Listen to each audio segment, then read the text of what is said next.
Bom dia, galera do nono ano, tudo bem?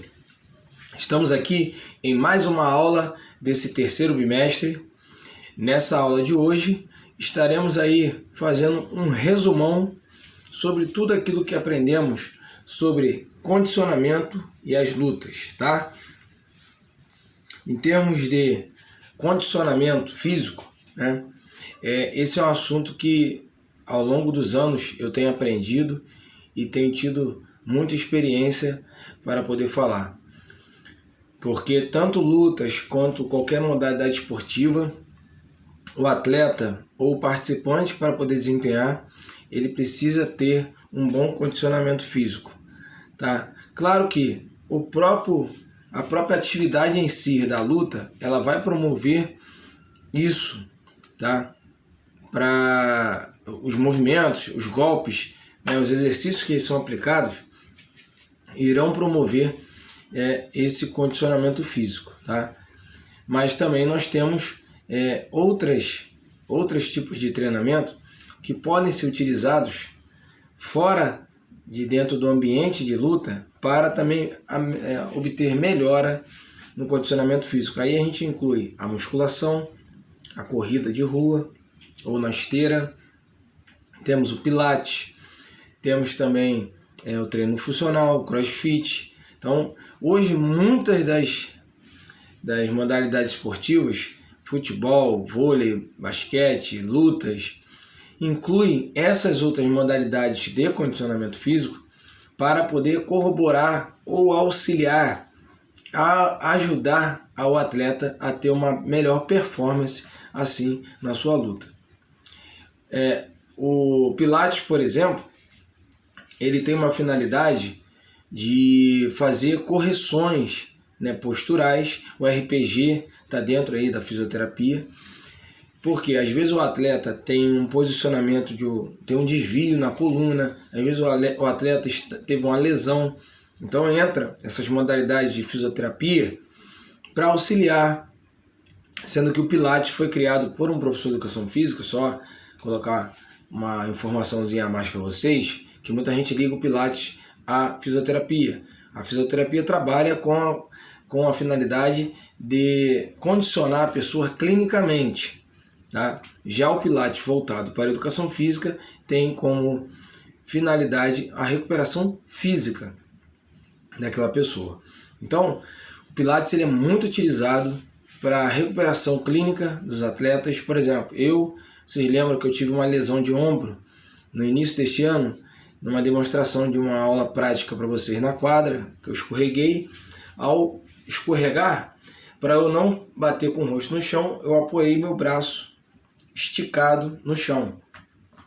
Nisso que eu apoiei meu braço de uma maneira brusca e rápida, forte, o que aconteceu? Eu coloquei todo o peso do meu corpo no ombro. Com isso, ocorreu uma lesão.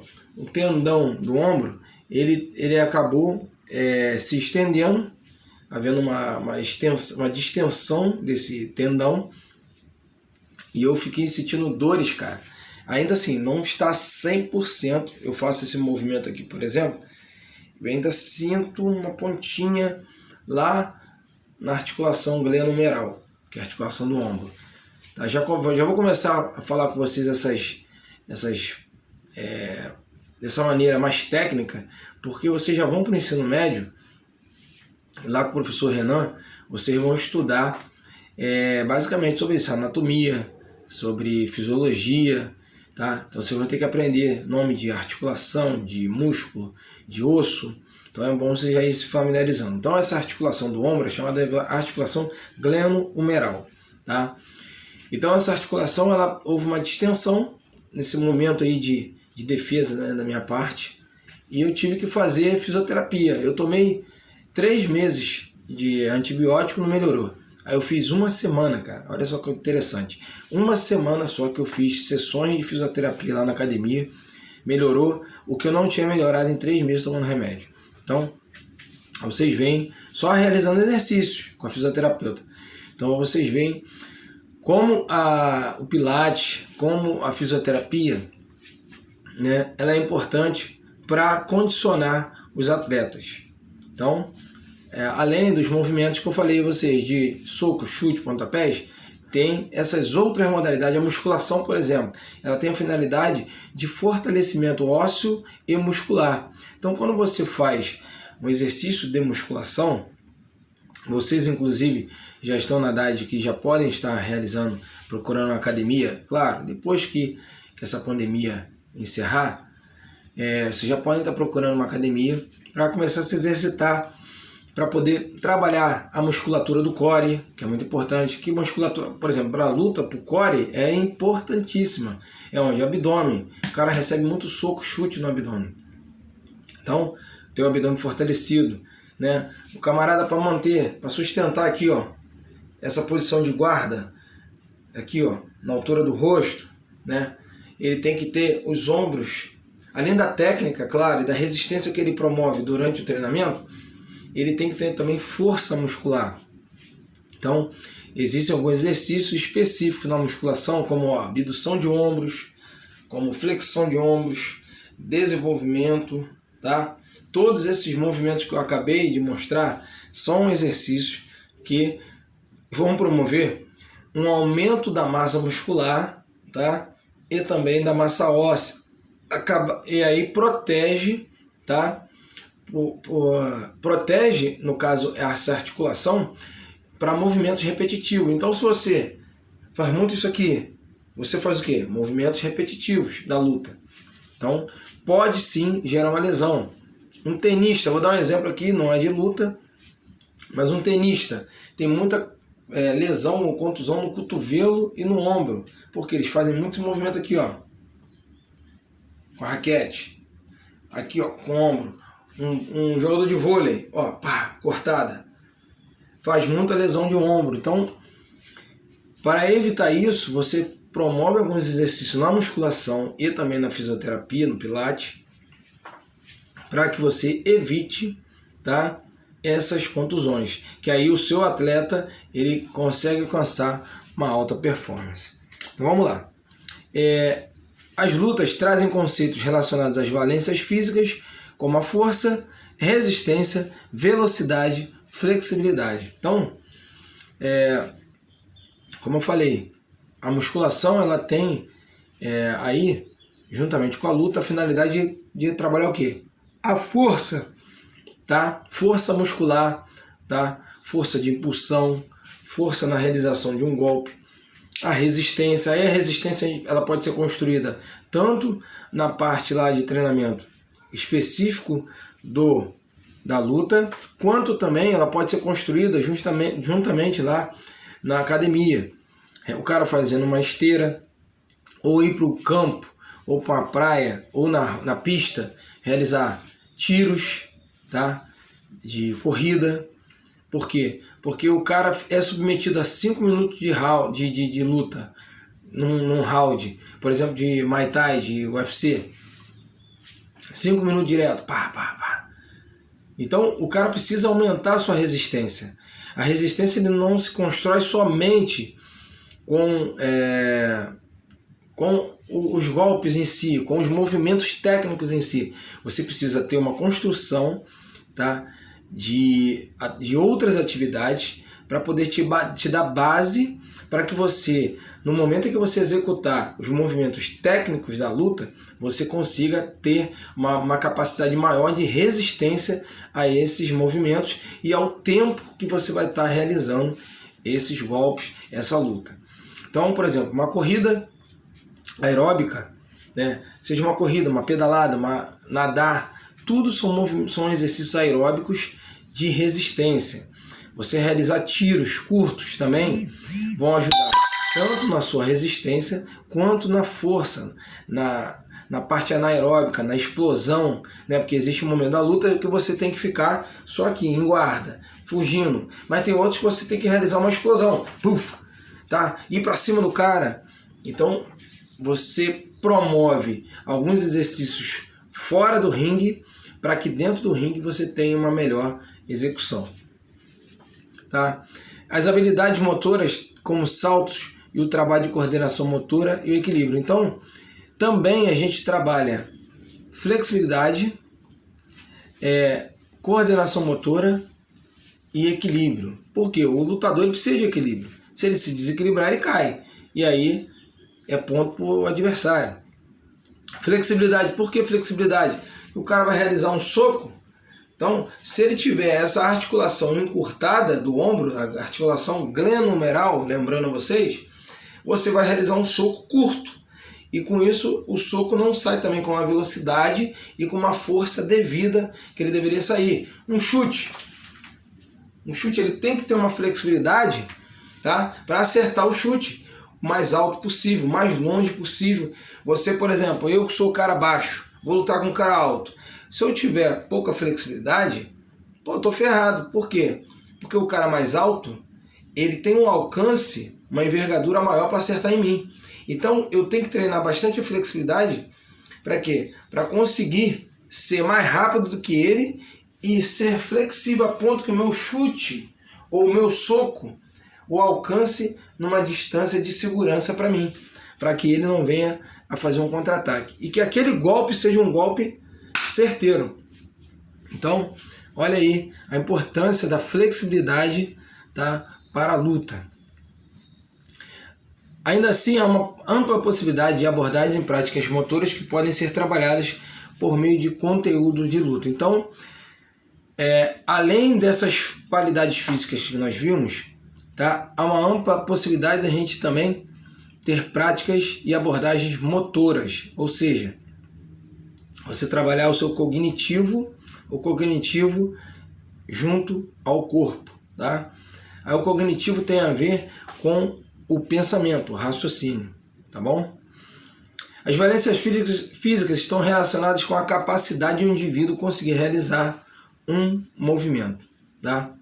Então, as capacidades físicas, tá? Elas têm a ver com a finalidade de você realizar movimento, tá ok, galera? Então vamos lá. Lembrando que todos esses conceitos, os conceitos filosóficos das lutas, eles têm uma finalidade, eles têm algo em comum. Todas as lutas orientais, principalmente, eles têm muita coisa em comum, que é o quê? Trazer equilíbrio, né? A pessoa ficar mais calma, ter uma autodisciplina, o apreço pelo adversário, né? Você tem um respeito mútuo. Então tudo isso é prezado, tá, pelas lutas orientais. Olha aqui, vocês veem um exemplo, ó. Aqui ele está utilizando luva, aí não está dando para vocês enxergarem. Vou ampliar aqui a imagem, ó. Tá vendo que aqui no meio, vou dar uma circulada aqui para vocês verem, ó. Aqui, isso aqui é uma rodinha, que ela é utilizada para realizar abdominais, tá? Então, esse tipo de abdominal é um abdominal bem puxado, que é um abdominal que ele pega toda a extensão do abdômen para fortalecimento, tá, de um atleta aí de boxe, no caso essa mulher. Então, o boxe recebe muito estímulo, ó, o lutador recebe muito soco aqui na região do abdômen. Então, se ele não tiver o abdômen fortalecido e fizer bastante abdominal, ele pode sucumbir na luta, tá? Então, nós temos a valência física, força, tá? E existem alguns movimentos, alguns exercícios que podem fortalecer os músculos dos membros superiores e membros inferiores, tá? Quais são os músculos dos membros superiores que a gente pode trabalhar? Ombros, peitoral, tá? Tríceps, tá? A região dorsal também. São essas áreas do corpo, essas musculaturas e articulações que são responsáveis por realizar os movimentos da luta, basicamente do soco e da guarda. Membros inferiores, quadríceps, panturrilhas, glúteos e incluiria aí também os isquiotibiais. Onde se localizam cada um desses? Ombros, região da articulação glenohumeral. Tríceps é o músculo posterior ao bíceps. O bíceps é esse músculo aqui, ó, tá? Que a gente brinca aqui, ó, vou trocar a lâmpada, que ele faz esse giro. bíceps, atrás, tríceps. São chamados músculos antagonistas, tá? Por que antagonista? Antagonista é músculo que realiza movimento contrário àquele músculo que eu estou me referindo. Então, se eu estou me referindo ao bíceps, o bíceps ele trabalha em flexão de cotovelo. Então, vocês já viram alguém realizar esse movimento aqui. Ele está com um pezinho e faz isso, ó. Então, o bíceps realiza essa movimentação de flexão de cotovelo. Em contrapartida, quando o meu bíceps está contraído, ó, contração de bíceps, o tríceps está relaxado. Como que eu vou contrair o tríceps? No movimento ao contrário. Eu vou estender o braço. Agora sim, meu tríceps está contraído e o bíceps agora está relaxado, tá? Então, isso são chamados músculos antagonistas. Outro exemplo de músculo antagonista, peitorais e dorsais. Então, o peito, enquanto ele realiza uma adução de ombro horizontal, tá? E ao mesmo tempo que ele realiza uma adução de ombros horizontal, lá atrás na minha escápula, ele realiza uma abdução. Ó. A minha escápula, abdução é quando separa esses dois ossos que tem aqui atrás. Ó. Esses dois ossos que tem aqui atrás são chamados de escápulas.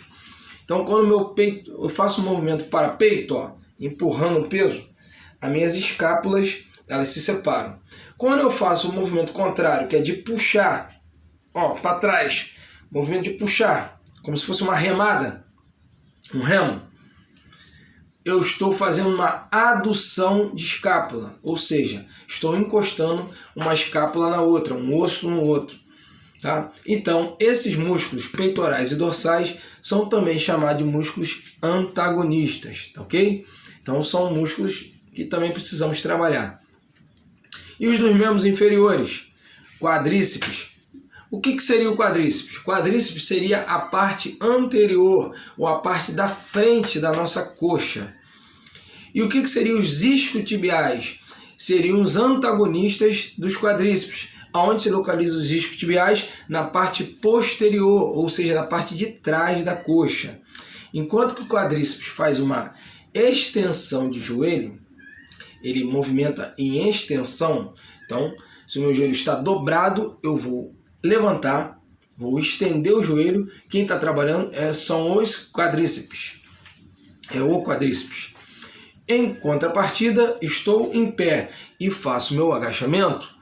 Quadríceps participa? Participa, mas agora com maior ênfase nos isquiotibiais e também nos glúteos. Pouca gente dá importância, principalmente os homens. Meninos, conselho a vocês, malhem perna e malhem glúteos. Por quê? Para desenvolver uma boa corrida, a galera que gosta de jogar futebol, a galera que gosta de correr, que gosta de desenvolver luta, o glúteo é muito importante, porque o glúteo é um músculo, é um dos músculos mais fortes que nós temos. É um músculo que, inclusive, é responsável pela arrancada. Quando você vai arrancar, tá? Você eleva, ó, o braço eleva para você sair e a sua perna também eleva. Nisso que sua perna eleva, há uma contração no glúteo. Porque o glúteo, ele também se contrai quando a gente dobra o joelho. Ó, quando a gente dobra o joelho, a gente trabalha muito os glúteos. Então, quando eu estou dobrando o meu joelho para fazer o movimento de saída para correr, o meu glúteo está em contração. Essa contração do glúteo promove uma saída mais rápida. É só vocês repararem qual é o posicionamento dos corredores de 100 metros. A galera que corre, por exemplo, vou dar um exemplo do Bolt. Como é que o Bolt e a galera que corre 100, 200 metros se posiciona lá na largada? Mãos no chão, joelho apoiado numa plataforma, o outro pé numa outra plataformazinha, na mesma plataforma, só que em encaixes de pé diferentes. E o cara fica o quê? Em uma posição em que fica com o glúteo pro alto, numa contração de glúteo. Então, nesse momento da arrancada, o glúteo é muito utilizado. Então, a galera que não dá ênfase aí pro glúteo, tá? É só você observar que os jogadores de futebol têm glúteo bem trabalhado, as jogadoras, jogador de vôlei, jogadora de vôlei, de basquete. Por quê? Porque ele trabalha muito na corrida, tá? E o atleta de desporto, ele corre o tempo todo. Panturrilhas. Panturrilha, minha panturrilha é fina.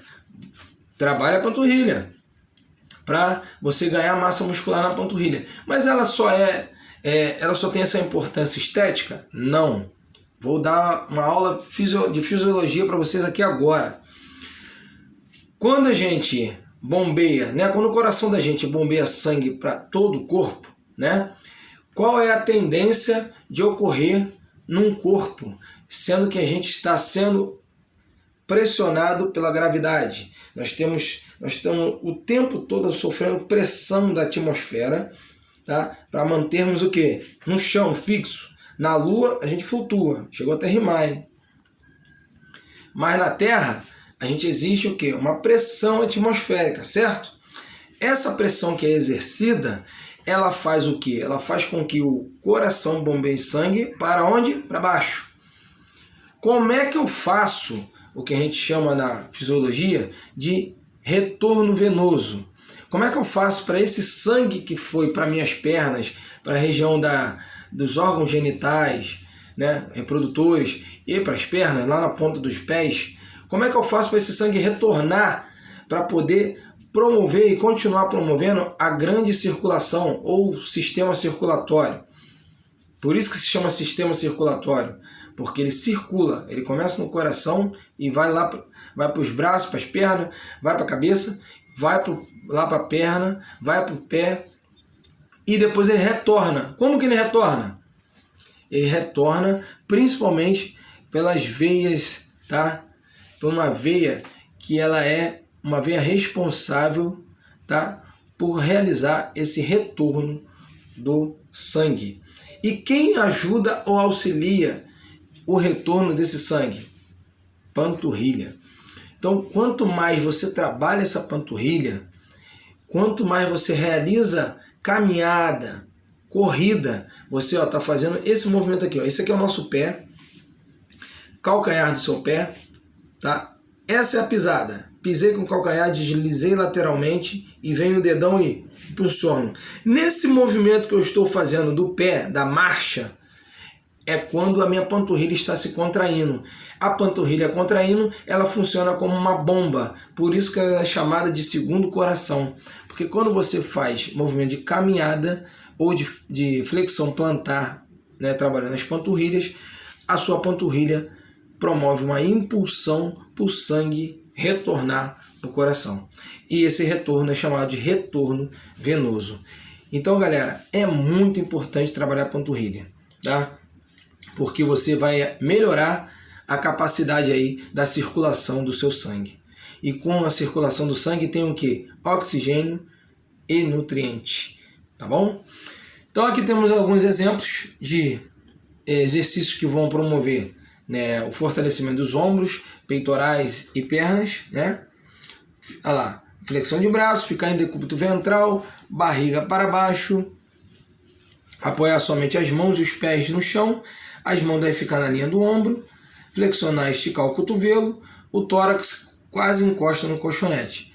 Um outro exemplo, agachamento, pés paralelo na linha dos ombros, flexionar os joelhos até que eles fiquem em um ângulo de 90 graus, olhar para frente no agachamento. Aqui temos outros exercícios, ó. Flexão de braço durante 10 segundos, socos 5 segundos, agachamentos 10 segundos e chutes 5 segundos. Então temos aí uma outra possibilidade de realizar um circuitozinho. Comentei sobre força, agora resistência. A resistência é a capacidade que você tem de resistir. E como é que quais são os exercícios que você promove o aumento da sua resistência? Ó, um exemplo desse, ó, é pular corda. O atleta de boxe, ele realiza muito, muito marcante no filme do Sylvester Stallone, o Rocky, em que ele realiza os treinamentos dele, né? Então ele faz muito pular corda, tá? Que aí ele está promovendo esse retorno venoso, a circulação sanguínea dele melhora e a sua capacidade também respiratória melhora. Então a finalidade da resistência é essa, é você aumentar a capacidade de respiração. Com isso você tem uma melhor performance e consegue resistir por maior tempo, tá? Aí a luta ou a modalidade esportiva que você esteja praticando, ok? A corrida também auxilia muito isso, nadar também auxilia muito isso. Nadar, inclusive, você nadando, você consegue expandir bastante a sua caixa torácica. Com isso, você tem um espaço maior para captar mais oxigênio. Quanto mais espaço para eu captar oxigênio, melhor fica a minha respiração. Melhor me ficando a minha respiração, também a minha circulação sanguínea, tá? Velocidade nas lutas, né? Você não vai lutar lentinho assim, né? Vou dar soco, vou daí... Não, é rápido. Então, trabalhar a velocidade nas lutas também é importante. E aí você pode fazer vários movimentos que melhoram e aumentam a capacidade de você ser mais rápido, mais veloz nas lutas. Pode ser uma corrida rápida, aí você pode utilizar os movimentos mesmo, do soco, do chute, da cotovelada, seja qual for o golpe que você realizar. Flexibilidade, tá? A flexibilidade é muito importante, tá? Como eu falei, no meu caso, se eu for um cara baixinho, vou lutar com um cara mais alto. Se eu for pouco flexível, eu praticamente não tenho chance de lutar com esse cara. Então, como é que eu melhoro a minha flexibilidade? Realizando exercícios de alongamento, tá? Então, galera, se alongar é importantíssimo, inclusive, para que a gente não tenha encurtamento da parte posterior da nossa coxa, que aí vai resultar no final do dia numa dor lombar muito chatinha. Então, vamos promover também o alongamento, não só para melhora da performance na luta ou em alguma modalidade esportiva, mas também para que não haja um incômodo na região lombar. Beleza? Então, galera, basicamente é isso, tá? Nas próximas aulas eu vou estar falando sobre outras valências físicas e vou estar pedindo a vocês que vocês já comecem a realizar os exercícios. Vamos lá. Eu vou passar uns 3 exercícios para vocês aqui. Atividade 1. Valência física. Escreva nas linhas abaixo, 3 valências físicas que você conheceu nas aulas práticas de educação física. Nós falamos sobre força, resistência, aeróbica, velocidade e flexibilidade. Tá? Só vocês olharem o vídeo aí, e tem também um material que eu enviei logo no início do terceiro bimestre. Eu mandei esse material para vocês aí do livro. Então tem descrito quais são as valências físicas que a gente está trabalhando. Atividade 2. Quais exercícios físicos os lutadores podem realizar para trabalhar os músculos mobilizados durante os golpes de soco e de chute, com o objetivo de trabalhar a valência física força? Então, agora há pouco eu falei sobre um exemplo de 4 a 5 exercícios que a gente pode fortalecer as articulações ou as musculaturas responsáveis por realizar os movimentos da luta. Atividade 3. Responda as questões a seguir sobre a valência física e a resistência aeróbica. Escreva um esporte que utiliza essa valência física. Tá? Então vamos lá. Sobre essa valência física aeróbica. Aí tem exemplo aqui da maratona, do boxe. Tá? E qual exercício físico os lutadores podem realizar para melhorar a resistência aeróbica? Tá? Então a pergunta é: escreva um esporte que utiliza a valência física resistência aeróbica. Qual é? Uma corrida, uma maratona. Cite uma luta que utiliza essa valência física. Uma luta que utiliza a resistência aeróbica. Um exemplo é o boxe, mas pode ser outro. 3. Qual exercício físico os lutadores podem realizar para melhorar a resistência aeróbica? Um exemplo é pular corda, que eu falei, mas existem outros exemplos que eu também citei no início da aula. Beleza, galera? Então, galera, espero que vocês tenham gostado da aula, tá? Na próxima aula, a gente provavelmente vai deixar aí um vídeo, tá? eu explicando a vocês, fazendo um vídeo praticamente de uma corrida, explicando uma corrida para vocês, explicando a vocês exercícios que vão promover a velocidade, exercícios de musculação que vão auxiliar na performance, tá, dos membros superiores e inferiores, e também exercícios de flexibilidade. Valeu? Um forte abraço aí, um grande beijo e fiquem com Deus. Valeu, galerinha!